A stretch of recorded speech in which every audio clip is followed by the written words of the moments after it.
I am Dr. Cindy Howard, your host of the Positively Altered podcast. I am a chiropractic internist and nutritionist, and I love to have conversations that are raw, transparent, and, fun at the end of the day that will positively alter you. So today I am super excited for a guest because I was actually her guest on her podcast, and that's how I met her. So a little role reversal today. And what's also exciting is where I thought I overcame some pretty tough adversity. When you meet my guest, Jan, you're going to see that, wow, I think she may have a story that even tops mine. And yet her attitude is right up there with me and how we overcome adversity. So, real quick, go grab something to drink, but make sure you take a quick listen because my sponsors are going to tell you a little something about themselves, and they're super important to me. And then we're going to be right back, and I will introduce you to today's guest.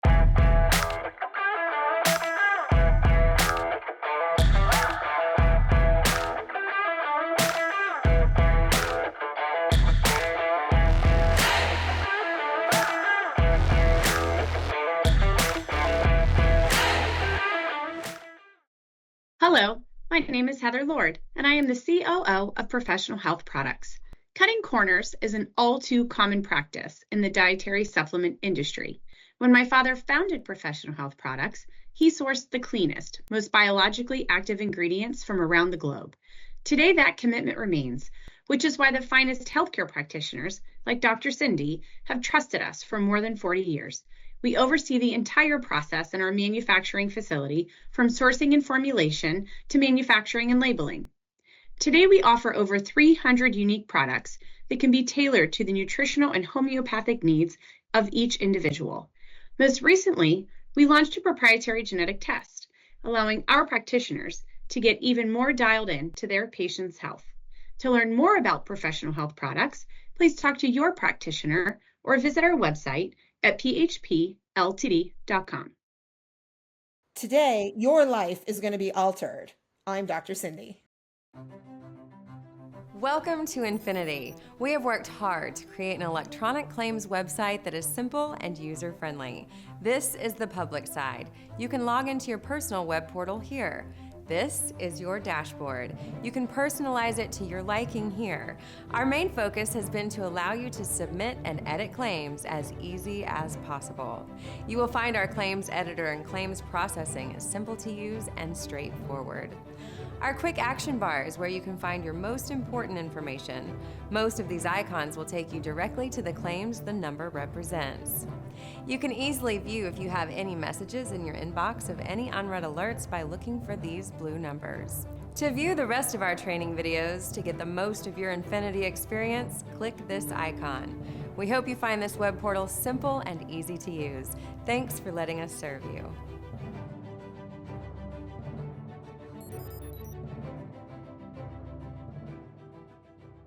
I'm Dr. Cindy. Who wouldn't want to join me for the Positively Altered podcast? I'm glad you returned, and thank you for taking a quick listen to the sponsors, because after all, they're super important to me. Now, I'm going to introduce you to my guest, Jan Jones. But before I say welcome to Jan, I want to share with you something a little quirky. As most of you know, I have a private practice and I do a ton of lab work.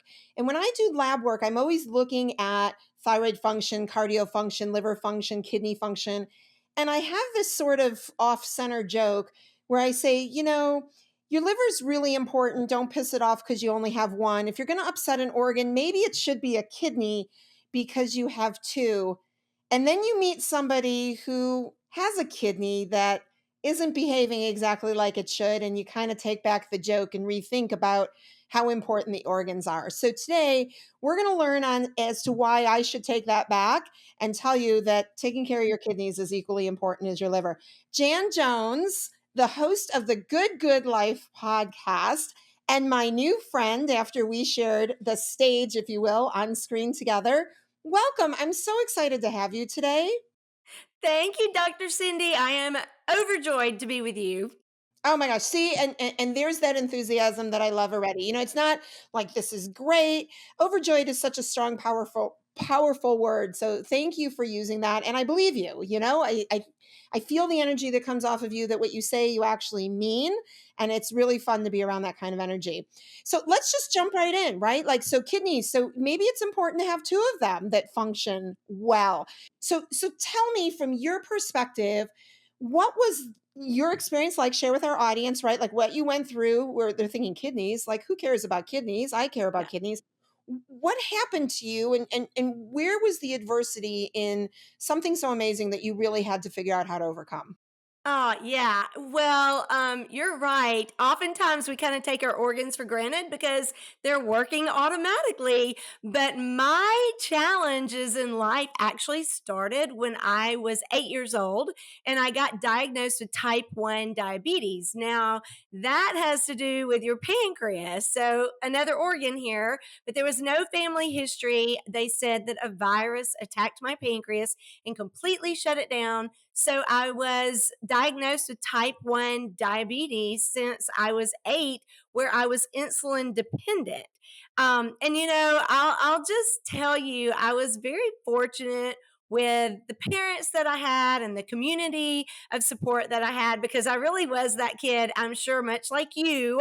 Nothing was going to ever slow me down, even a deadly, incurable chronic disease. So I really lived my whole life like that, but battling the type 1 diabetes. But in my mind, I really was so much more than just that diagnosis. So you would rarely hear me say that I was a type 1 diabetic. You would hear me say I had type 1 diabetes because to me, that was more of just, I got to manage this, but I'm still living this full life. Well, I'll fast forward. I started having kind of some textbook complications, severe neuropathy in my limbs, wounds that wouldn't heal. I was in a coma for a week when I was in junior high. I've had major eye surgeries.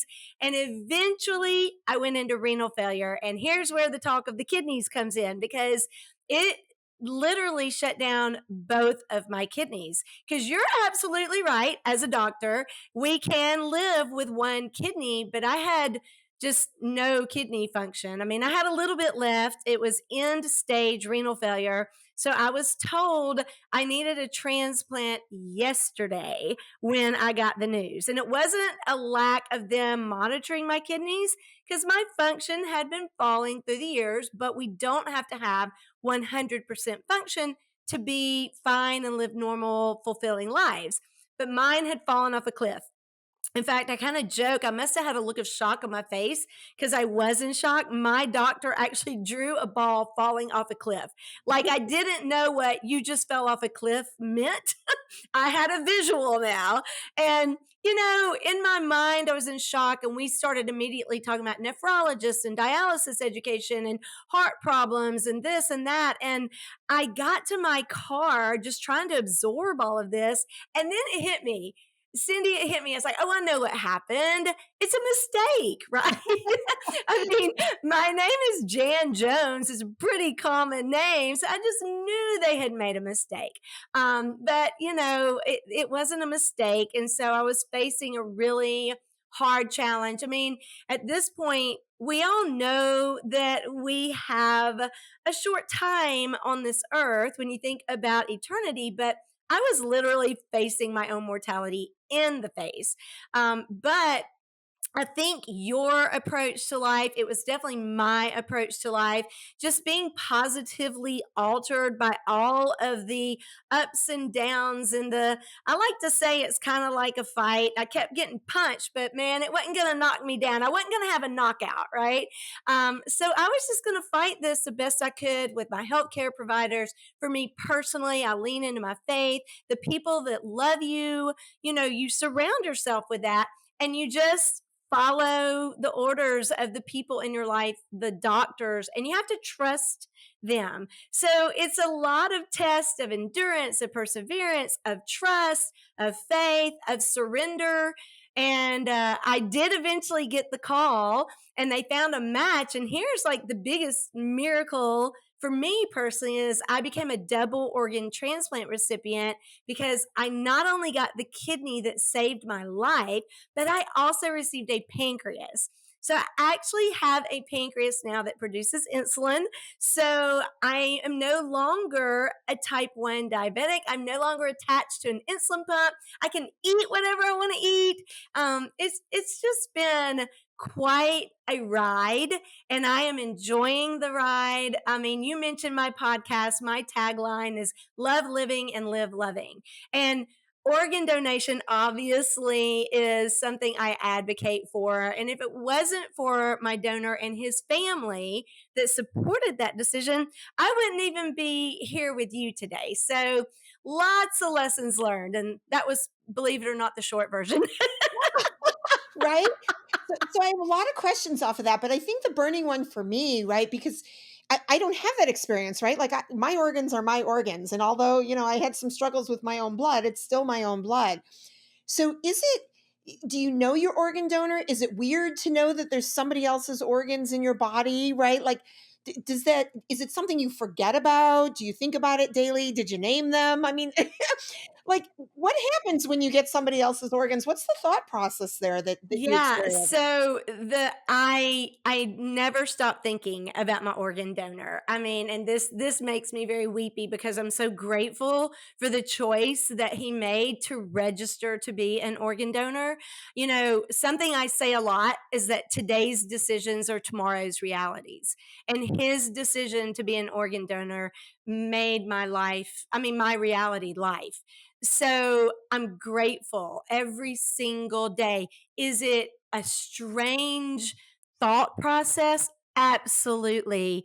It's funny you asked, did I name them? Because I was so fortunate to get two, and I received my transplant in 2011. So I have just this year celebrated 13 years. But it was the year that, oh gosh, Prince William and Kate got married. And everybody was like, oh, you should name them like a royal name. I never really named my new organs, but it is a strange sensation. It can often wash over me that it's very bittersweet. For me, it's like this miracle of life, but I know that it was at the cost of someone else's life. But I also do believe there are things that every single one of us, that we are the only ones that can do those things. And to me, this was just one of the things that only this young man could do for me. And that's why it was on his heart to register. I never met his family. I live in Alabama, and so you go through our organ procurement organization to reach out to the family. And I did very regularly. I sent them that first letter, which was like, so hard to write because it's like, how do you thank a family for this? And then I would send them cards and things, but they never actually reciprocated that they wanted to meet me. And I totally get it. They were probably moving on, but I was told they really did appreciate, my thoughts and my cards and letters. So I never met them, but it's all good. I think of them every single day. I'm grateful for that support. I'm grateful for this whole miraculous process. I mean, the fact that someone years ago thought, hey, when one life is over, we can save more lives. I mean, one donor can save up to 8 lives. And I just thought, wow, back in the day, and even today, it feels a little science fiction. I mean, it doesn't seem real. And I just live every single day so grateful, Cindy, just so grateful. Even when I'm like fussing about stuff or stress is getting to me or the little things, and I catch myself, I'm like, come on, Jan, like you're alive. And that's the biggest miracle of all for me. So it's a good reminder to not let life wear you down. Right. So I'll share with you. So I am an organ donor as well, with the Thank exception. you for doing that. Well, hold on. I have stated, my family knows this, that you are absolutely able to donate my organs that would save somebody's life, but under no circumstances are you to take my eyeballs. Oh, And I have this weird thing about eyeballs. I don't like my eyeballs being touched. I won't wear contacts. Like, I got this, yeah. I don't know where it comes from. I have no childhood crazy story, but there's something about my eyeballs. It creeps me out completely to know they would extract the eyeballs from my sockets. And I figure sight at least isn't life threatening. So maybe a little selfish that I want to keep those, but at least, you can live without eyes. So anybody can Well, have I the do organs, want but to you can't have my remind eyeballs. you. I want to remind you, you won't know what they're doing when they. Because I'll Well, tell you, actually, I have a friend that received cornea transplants, and now he has sight. So just put it in the back of your head. I don't know, Jan, and I'm sure there's listeners out there going, "That's ridiculous and selfish and childish," but I gotta No, think everybody's about the got. eyeballs, Jan. So again, Yeah, like I got a good thyroid. I think the liver I've taken pretty good care of. I got 2 good kidneys at the moment. So again, like all those organs are fair game. Are you an organ donor? oh, of course, Are yes, they? and, Now I don't know what that will look like when I am called home by my heavenly Father, but I will let them do whatever they can take and can help somebody. Because it's organ, eye, and tissue. So even your tissue can save burn victims, yes. and there's so much that medicine can do. I always say healthcare makes the impossible possible. When my family buries me, we're gonna need a coffin that like just big like a jewelry box to put my eyeballs in. Yeah. And then they can use That's everything else. okay. So You're they'll just be my still gonna eyeball, save lives. You're still gonna save just lives. just not sight. Now, is there any repercussion with that being that a couple of your organs were already transplanted? Could they still be used again then in theory? I don't know. I kind of doubt it. Since I am not a clinician, I would hate to answer anything incorrectly. But in my, reasonable mind, I would think I'm not sure like a third person could, but I've got other things that hopefully they can use. So yeah, that's actually a really good question. All right, so Um, I'll give the kidneys and the pancreas, you give the eyeballs. How's yeah, that? yeah. All See, right, like we'll tag together team. we are a Yes. complete donor. Yes, Yeah. we will tag see? No longer selfish. I found my partner in crime so that when we're Yep. ready to leave this earth, we can help somebody in full. All right, Teamwork perfect. makes the dream work. Right. Perfect. Now, when this happened, did you have any sort of rejection or problems? Like, or was it smooth sailing piece of cake? You just, it took. It took, and I'm so grateful for that. I mean, I take a great deal of medication. So I have a very suppressed immune system, and that, any transplant recipient goes through that.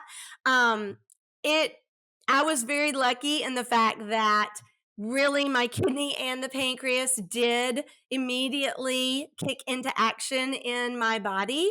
It's a tough recovery for this particular transplant, well, for all of them, but to receive the kidney and the pancreas, it was about a year-long recovery for me. Okay. So it was a little slow. There were setbacks, but that's why healthcare is so important and just so amazing is they were right on top of every lab, every result, and they would bring me back into the hospital. They would sort it out, and I would go back home. So, a few visits like that, and I still get checked very regularly. In fact, today, as we are together on the show, I had a transplant appointment this morning, or this afternoon, and it was all really good news. So, Oh, that's there's fantastic. challenges when you have ongoing medications, and you're doing this balancing act of like new organs and function and things like that. So I face new challenges now, and they come, and they come pretty regularly. The medicines are tough, Okay. but they're worth it. When you think about being here, and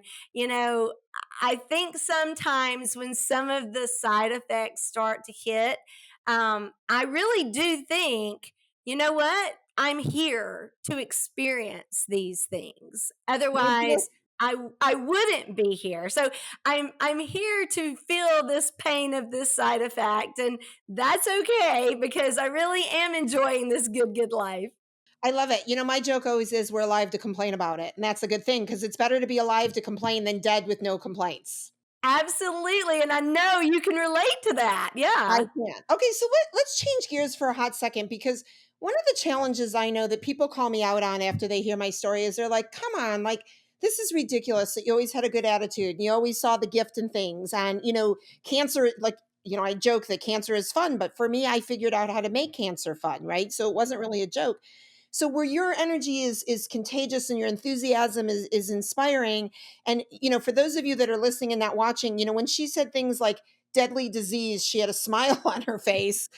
You know, how do you A, do that? And then B, were there really moments of like, I'm a victim and I feel sorry for myself and this sucks? And, were there some real moments that way though, too, interspersed with all the happiness, the joy, and the outlook? And how did you figure out, how to really do what you do to get through this gracefully? Yeah, well, and thank you for saying I'm getting through it gracefully. Of course, there were moments. There were moments of yes, this sucks, and I think for me personally, I was diagnosed with the type 1 diabetes so young. I just really don't remember a time where I wasn't, checking glucose levels and pricking my fingers and giving shots and watching my food and having complications and in the hospital and, getting out of the hospital. And so I was kind of used to this world of healthcare. It's really interesting because in my mind, always, since I was a kid, it never entered into my thoughts that it wouldn't work out. Like, it'll Okay. work out. When they told me, I could lose a foot one year, that was something that almost happened. And I just, again, faith, prayer, friends, everybody lifted me up. I was just like, well, surely that won't happen. Like, it will work out. I've got incredible healthcare team. And I was the kid that was into everything. I mean, I started entering talent competitions when I was in the first grade. And I was the one telling my parents, oh, hey, I've entered this, or oh, hey, I sent off an essay to enter my dog into the Great American Dog Search. I mean, my parents had to wave their white flag very early on. And I give them so much credit now as an adult because they could have been real, like, keeping me close because I was trying to manage this disease and all of that. And in my mind, and I was all about winning a trip. I would enter these competitions or a pageant or whatever that would send me somewhere. So, I got to go to LA and be in a spread of a magazine because I made it to the finals of this contest. And, my dog competition, I entered my little, like, humane society puppy into. We would have won a trip to New York. And I mean, like, I just loved life. And I, in my mind, always thought, well, somebody's got to win it. You're right. Why Might as can't well it be be you. me? If I do Absolutely. the work, why can't it be me? And I remember when there was a point when I was in renal failure. And I'll tell y'all, and people know this, waiting for anything is Mhm, kind of grueling and excruciating. And mhm. I was waiting on life. I mean, I was very sick and just, it was not looking good. And, to wait for a kidney can be 5 to 8 years.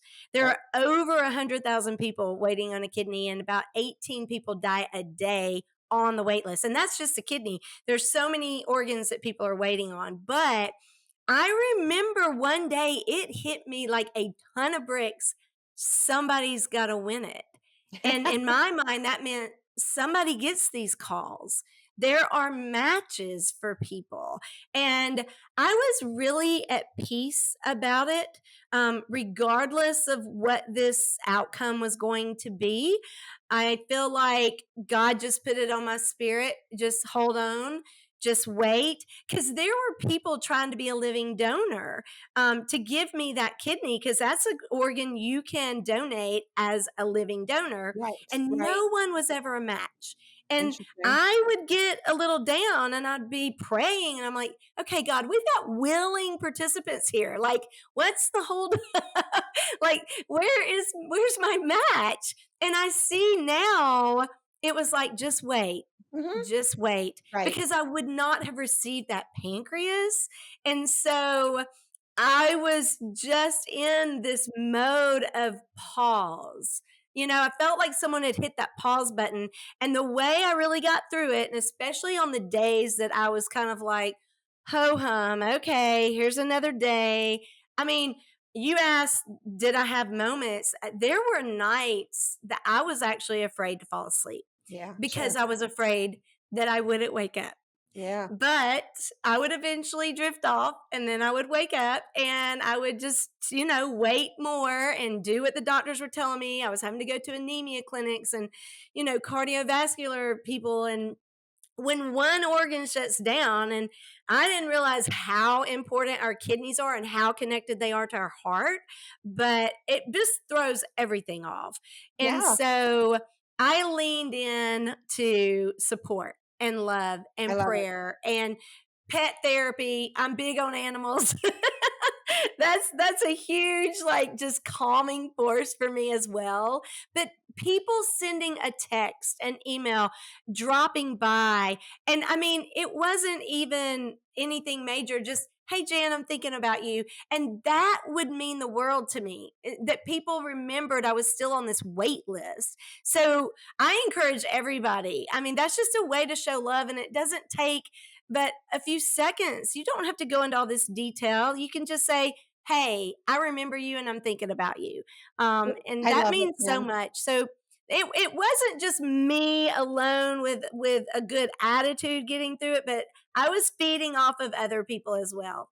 I love it. Well, Jan Jones, you might not have won, the physical lottery, but you certainly won the organ lottery, and I'm super thrilled. Everybody, hang tight. We're going to listen to a couple more sponsors. So, refill that glass, take a little bathroom break, flush those kidneys, good water. Make sure you're not holding your urine. That causes urinary tract infections, eventually affects the kidneys. So, a little plug for your kidney health. We're going to be right back, and then we're going to do something fun. This is your weekly dose of Dr. Cindy, the Positively Altered podcast.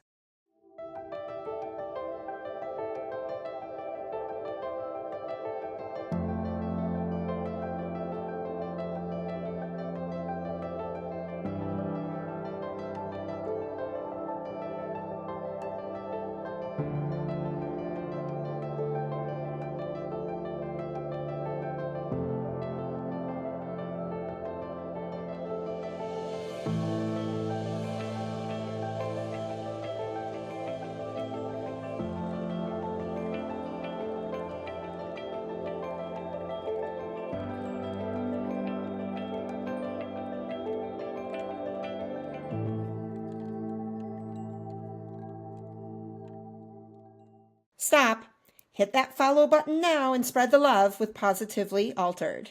Welcome back. Those kidneys are flushed, and we are still here with my friend Jan Jones, who has overcome some pretty significant adversity and hosts her own podcast called The Good, Good Life. Jan, real quick, and we're going to finish this way too, but I've got some rapid fire fun questions for you. But just so everybody knows, how do they find The Good, Good Life? Oh, well, they can find The Good, Good Life. Just Google it. It is on all of your podcast platforms. But also, hey, there's a website called thegoodgoodlife.com. And you can also find my website at jjmotivate.com. I love it. Okay, so you ready for the questions? Oh, gosh, I hope so. Okay, they're not hard. You ready?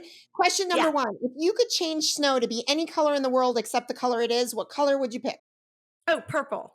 Oh, that was okay, easy. Is I purple your love favorite? purple. It's my favorite color. Can I tell you a funny story about purple? I know Yeah. I'm like interrupting the rapid fire, but when I was a little bitty kid, like my mom and my brother were dyeing Easter eggs, and in the old days there were like these tablets that would turn the water a certain color. And my brother, his name was David, and he was like, "Mom, where's the purple pill, the purple tablet?" And my mom was like, "We didn't have a purple one." He goes, "Yes, we did." And they look over at me. I'm probably like 3 years old. And I've got purple coming all out of my mouth. So since I was a little bitty girl, I've been drawn to purple. Well, my answer would have been purple too. And you and I so far on these podcasts are the only 2 people that pick purple. So again, we'll donate and we're going to live in a world where snow is purple. I All love right, it. next question. If you had to pick a drink, would it be sweet, sour, or strong? Sweet. Awesome. All right. Everybody always wants to know the one famous person that you would pick to have lunch with, whether they're famous or, well, they're famous, whether they're dead or alive. I actually really don't care who you would have lunch with at all. I want to know what meal you would eat when you have that lunch. Oh gosh, yeah, because I was like, I don't even know what famous person. A meal. Uh, wow, that's hard because here's the problem, Cindy. I love food. Like, I really love food. You can feed me almost anything, but I'm super sensitive to really, really spicy stuff. So I wouldn't want it to be too spicy. But I mean, I love Chinese food. I love Mexican food. I love all kinds of American bistro. Like, I love Italian. I So don't buffet discriminate for you, against food. Jan. We're sending you to a buffet with your famous person. All right? Yes. Buffet. All right. Awesome. That's a good thank you for giving me my answer Buffet. because I didn't know. Yep. You got, listen, I'm here to assist, Jan. I mean, we got to help each other. We got to lift each Yeah. other up here. Okay. If you could be an Olympic athlete and excel at any sport that takes place in the Olympics, what sport would you pick? Wow. I mean, if I could, Yeah. I would love to fly like those gymnasts do in the air. I would love to do that. Just like jump and run and twist and turn and yeah, I would love that. Okay. So which apparatus would you get the gold medal in? Floor. I would do floor. I would Okay. want to because I don't want to be on that 4-inch balance beam. Right. I'm with you on that. I have really bad neuropathy now because of my medications and because of the diabetes. I would fall on my face every time. So Okay, Florida is. yeah, I'm gonna yeah. throw in an extra question for you just because you said that you love your dog. If you could be any animal on the planet except for a dog, what animal would you be? Well, okay, I'm gonna go like super simple, but I'm gonna go cat because we also have a cat. And the reason I'm gonna pick cat, since you wouldn't let me pick dog, is cats are so confident and it's their world and we're just living in it, right? And so they choose when they want to be around you, and you know, they just do them all the time. So I So guess you're I'd gonna go get cat. that little paw up, snapping the fingers, right? And strutting across the room with attitude. I love it. All Oh yeah, right. and I love the tail up, you know. Oh, So listen, of course. You can't have that between your legs cowering. Up, shiny little bow on the ends, a little bling, something fun. Of course. Come on. Absolutely. All right. And my last question. What was your favorite thing about doing the podcast today? oh my gosh, it was spending time with you and just like spreading some word about organ donation and getting to just share about how positive energy and attitude are a huge part of enjoying this life. I love it. So I will tell everybody out there my favorite thing about this podcast was just your message, right? Kindred spirits, we've got to keep spreading the word that no matter what kind of crap comes your way, there is a way to get over it, through it, under it, around it, and come out on the other side. Have a good time and then spread the message so that we can get other people to do the same thing. So, everybody, please make sure that you check out my guest podcast, The Good Life. Miss Jan Jones, it is always a pleasure to spend time with you. And for those of you that haven't picked up my book yet, make sure you get Positively Altered, Finding Happiness at the Bottom of a Chemo Bag, and check me out at drsindyspeaks.com. Jan, I don't know when, but we're going to do this again. Thank you so much for being just such a fun guest. I hope everybody takes a listen and finds you.